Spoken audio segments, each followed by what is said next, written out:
Hello អ្នកទាំងអស់គ្នាថ្ងៃនេះយើងមកដាក់ challenge ឲ្យអ្នកទាំងអស់គ្នាលេងមុននឹងដាក់ challenge បើវីដេអូនេះបាន 1k view ខ្ញុំនឹងដាក់ challenge អ្នកទាំងអស់គ្នាលេងហើយនឹងមានការ giveaway fruit ជាច្រើនហើយយើងកុំសិនទៅបាយយូរឥឡូវយើងមក trade ហើយយើងមកមើល fruit ទាំងអស់គ្នាឥឡូវយើងមកមើល fruit មក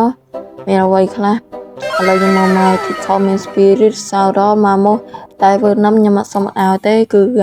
ហើយខ្ញុំឲ្យជាពិសេសគឺមានប៊ូដាហើយបើវីដេអូនេះលើ 1000k ចូល 2000 5000k ខ្ញុំនឹង giveaway ក្នុងមួយនេះគឺ2 fruit ខ្ញុំឲ្យតែម្នាក់ទេគ្នាយើង2 fruit បដ ாய் ពីព្រោះនឹងចង់បានអីដូចជាចង់បានប៊ូដាគឺខ្ញុំឲ្យប៊ូដាទុក farm level ហើយបើអ្នកទាំងអស់គ្នាចង់បាន fruit អីទៀតដូចជាការ PVP ដូចជាការទុកទៅ file level តាន់ CV អីគឺល្អមែនទែនបាទហើយវីដេអូយើងក៏ឈានដល់ទីបន្តដែរបើអ្នកចិត្តល្អជួយចុច like ចុច follow ឲ្យបានច្រើនមក